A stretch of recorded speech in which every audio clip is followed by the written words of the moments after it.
Post में आपका स्वागत है। मैं स्नेहा भारती आपके साथ। बिहार में कोरोना संक्रमण की रफ्तार में भले ही कमी आई है, लेकिन एक संकट और खड़ा हो गया है। जी हां, जनता के सामने बाढ़ जैसा संकट एक बार फिर से खड़ा हो गया है। लगातार हो रही बारिश के कारण बिहार में बाढ़ की स्थिति उत्पन्न हो गई है। नदियों का जलस्तर बढ़ गया है। बिहार सरकार की तरफ से हर साल की तरह इस बार भी बाढ़ पर काबू पाने के लिए कोई काम नहीं किया गया है। लोग त्राहिमाम है। आज हमारे साथ इसी मुद्दे पर चर्चा करने के लिए जाप के प्रवक्ता हैं संजय सिंह जी। उनसे बातचीत करेंगे कि आखिरकार बिहार सरकार इस तरह से जनता को मरने के लिए क्यों छोड़ रही है। क्या कमी रह जाती है कि बिहार सरकार जनता को उसका जो उचित अधिकार है, जनता का जो उचित अधिकार है वो नहीं दे पाती है। दरअसल ऐसा है कि इंसान के रूप में सरकार गिद्ध हो चुकी है। गिद्ध का प्रजाति हालांकि भारत से समाप्त के कगार पर पहुंच गया है, लेकिन सत्ताधारी दल में गिद्ध का बहुत ज़्यादा जन्म है। आप देखिए कि गिद्ध भी मरा हुआ मांस खाता है। ये लोग जीवित मांस खाने के फिराक में हैं और रहते हैं। बीच में जब कोरोना काल आया था, सालों गुजर गया। कोरोना काल में देखिए कि जितना भी था देश सब अपना अपना कहीं कहीं जुगाड़ किया ही, लेकिन ये भारतवर्ष में ऐसा हुआ, आपने देखा कितना मौत का आंकड़ा था, किस कदर कोरोना को लोग झेले। अभी कोरोना से उबर भी नहीं पाए थे कि देखिए बाढ़ का मौसम आ गया। कोरोना के बारे में देखिए सरकार ने बोला कि जिनके घर में संक्रमण से मृत्यु हो गई है उनको 4-4 लाख रुपया देंगे। अब उसको भी समाप्त कर दिया। हलफनामा के दरमियान जो हाई कोर्ट में, सुप्रीम कोर्ट में हलफनामा हुआ, उसमें उसने साफ बोल दिया कि हम खाली हैं, NDRF को देना है, फलाने को देना है। तो मेरा मानना है कि जहां डायरेक्ट सीधा जनता को लाभ मिलने वाला है राशि से, उसको ये लोग कहीं न कहीं गायब कर देते हैं।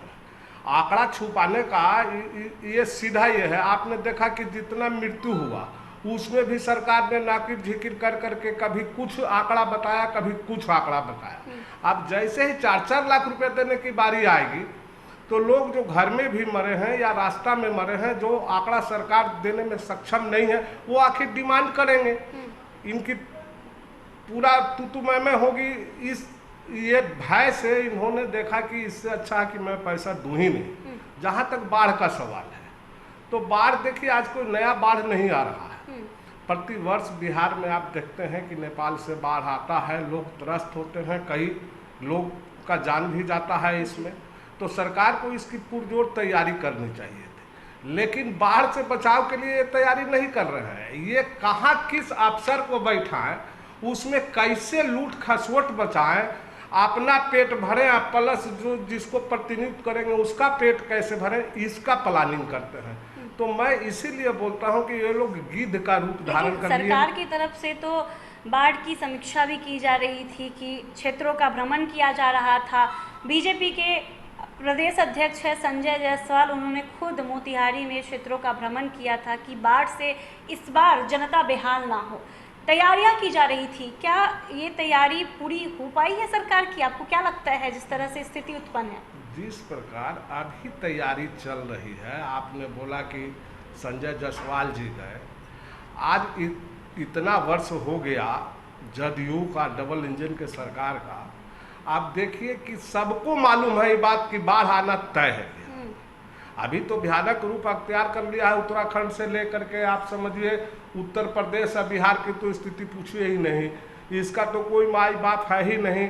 या अगर कोई सेवा भी करना चाहता है कि हम जनता के हित में सच्चा सेवा करें, तो उनको जेल में बंद कर दिया जाता है। जैसे उदाहरण स्वरूप पप्पू यादव जी को बंद कर दिया गया।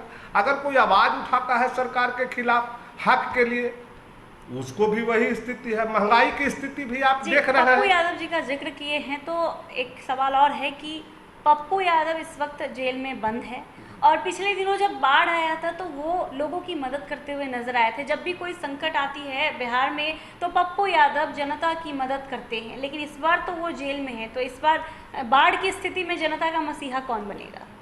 अब मसीहा कौन बनेगा? जो काम सरकार को करना चाहिए था वो पप्पू जी कर रहे थे। जनता ने इसको माना है, मैं नहीं बोल रहा हूँ। जनता को आज भी उम्मीद है, हाईकोर्ट में उनकी याचिका दायर है जमानत के लिए, अभी उस पर सुनवाई नहीं हुआ है। हम लोग को पूरा आस्था और विश्वास है कि हाईकोर्ट से न्याय मिलेगा ही मिलेगा।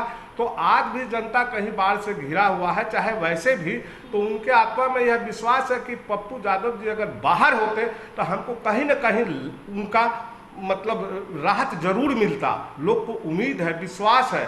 तो सरकार जो है यह निकम्मी है, तानाशाही है। जो अगर जनता का भला भी करना चाहता है उसको जेल के अंदर बंद कर देता है। क्या लगता है कब तक पप्पू यादव को जेल से बेल मिल सकता है?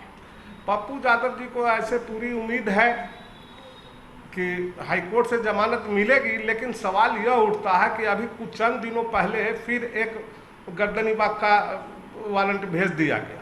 तो सरकार की नीयत अगर साफ नहीं रहेगी, षड्यंत्रकारी नीयत रहेगी, तो फिर एक नया प्रोडक्शन भेज दिया जाएगा कि किसी तरह नहीं छूटे। क्योंकि सरकार यह भी भयभीत है कहीं न कहीं कि पप्पू यादव जी छूटेंगे। जैसे पिछले बार वो गए सिवान एम्बुलेंस का खुलासा किए, आपने देखा। इस बार भी उनको लगता है सरकार को कि हमने जो घोटाला किया है, जो हमको कमी है, पप्पू यादव जी आएंगे तो उजागर करेंगे, मेरी जनता में रिया क्षय हो जाएगा। इस वजह से वो भयभीत हैं, सशंकित हैं अपने कार्यों से। उनको अपने किए हुए कार्य पर विश्वास नहीं है सरकार। जी, आप आगे की क्या रणनीति है? आगे की रणनीति तो हम जाप किस तरह से, पप्पू यादव तो नहीं है चलिए, लेकिन जाप किस तरह से लोगों की मदद करेगा? हम लोग हमेशा खर्रा उतरे हैं जनता के सामने सेवा भाव से। ऐसा हम लोग का मंशा नहीं है राजनीतिक में भी कि हमको स्थान मिले या हमारे पार्टी को स्थान मिले। जनता को जिस दिन समझ में आएगा उस दिन स्थान देगी या नहीं देगी, लेकिन हम लोग सेवा भाव से जनता को, आपने देखा, खाना से लेकर के ऑक्सीजन से लेकर के हर चीज़। पप्पू यादव जी आज जेल में हमारे राष्ट्रीय अध्यक्ष, उसके बाद भी सेवा दल कमेटी गठित करके हम लोग जगह जगह पर खाना पहुंचाने से लेकर के हर काम कर रहे हैं जनता का, और बाढ़ में भी करेंगे। बिल्कुल, तो सरकार को आईना दिखाने का जाप पहले भी कोशिश करते रहे हैं जाप के कार्यकर्ता नेता, और एक बार फिर से बाढ़ की स्थिति उत्पन्न हुई है बिहार में, तो एक बार फिर से जाप नेता और कार्यकर्ता सक्रिय नजर आएंगे, जनता की मदद करेंगे और सरकार को आईना दिखाने का काम करेंगे। अगर आपको ये खबर अच्छी लगी हो तो हमारे चैनल को जरूर सब्सक्राइब कीजिएगा, फेसबुक पेज को भी लाइक और फॉलो कीजिएगा। हम दोनों को इजाज़त दीजिए, धन्यवाद।